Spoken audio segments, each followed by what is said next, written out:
Hello, I'm Danny Koontz, Director of Relationship for Windy City Equipment, and welcome to another episode of FM Corner. Today, a topic that we all can learn from. Are you a good listener? What makes a good listener? Everybody says, oh yeah, I'm great. Are you really? Talk about some of the things that make someone a good listener. First and foremost, you always want to engage the other person in a two-way conversation. You want to do at least as much listening, if not more, than you are speaking. So let the other person speak and take the time to listen and try to remember as much of what they're talking about. Where's the conversation going? What are they looking to get out of it? How can you help contribute to that? Try not to ask a ton of questions while the person's talking. If you do have a question or something that they've just said that you have a point to, usually facial expressions will get their attention. And that's either, or I cocked my head a little sideways, or kind of made a little face like I didn't understand. And normally they'll catch that, and then they will stop and say, you have a question or a thought. And then that leads you the opportunity to speak. Yes, I do.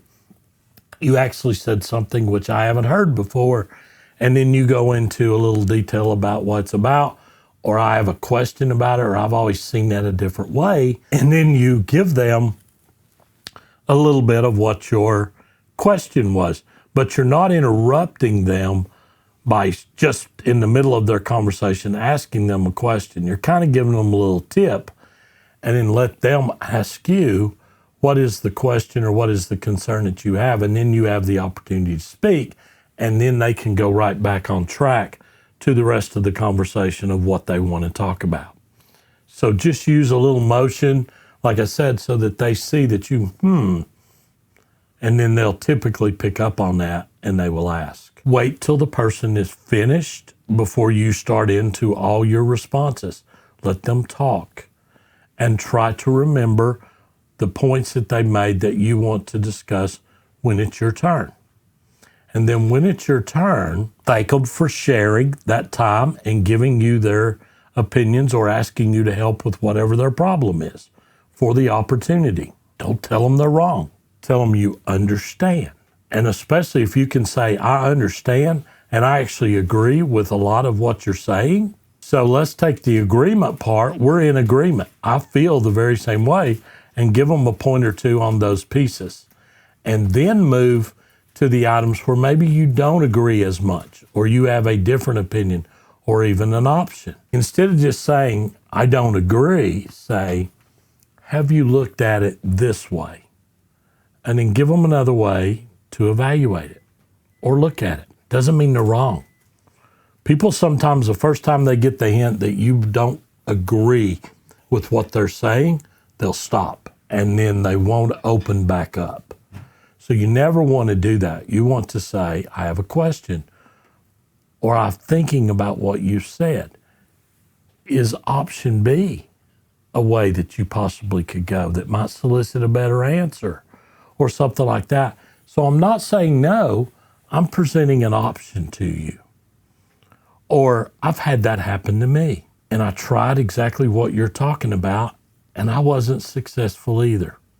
Here's what I did. So you didn't say they're wrong. You're sharing with them that you had the same experience that they did. And so this is what I did. So now you're offering a suggestion. But I've been where you are. Again, I'm not telling you no, and I'm not telling you you're wrong. I'm giving you options and let you see what those options are. The other thing, good listening's cooperative conversation. You're not in a competition that I can say more than you said, or whatever you tell me, I've already done it. That's no good. That shuts a person down. It's a cooperative conversation. We're going to do it together. You're going to talk, I'm going to speak, and you're going to let me know what you think of my comments. I am trying to be helpful. I'm trying to be supportive. And then listen and take what they say and try to find a way to offer support.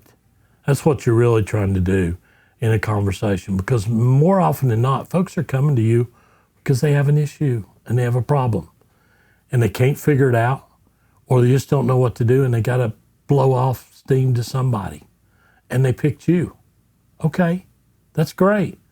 Listen, Let them go through the process, and then look for ways to offer suggestions on how they can handle something differently the next time.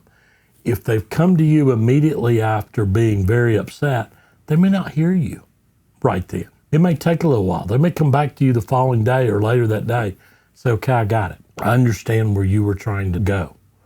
And now I understand a little bit better. I was a little, wired up at the moment when we first talked today. I appreciate you taking the time to listen. That's what you're looking for. Be a listener. Be a person that sees an opportunity to help someone be better and help someone fix a problem or something that has went on. Listen to what they talk about. Every person wants to know that you heard them. My wife says to me all the time, did you hear what I just said? Yeah, I heard. I just didn't answer quickly enough. But I heard, yes. So now I've learned to, as soon as I possibly can, when she says something to me, is repeat part of that back to her in the form of an answer so that she knows that I heard exactly what you said. And then we go from there. We all can learn.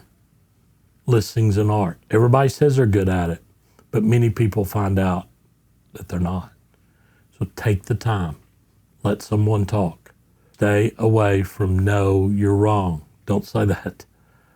Work with, I think there might be a better option, or I think I have a different way that maybe you could attack this, which might, give a better result, and then just lay it out there. It's a suggestion. It's not a directive. It's not, here's what you should do. Because again, that puts them in a defensive position. But they think they're wrong. They're not wrong. They just have a different way of seeing it, and they need to get it out, and they're looking for you for help. So understand that being a good listener is being helpful. It's being truthful, but in a way that gives them support. It doesn't challenge everything they do. That's how you become a good listener. Hope that helps. Thanks very much for listening today. Again, if you ever have any comments for FM Corner presented by Windy City, please let me know, and I look forward to talking to you again next week. Thanks.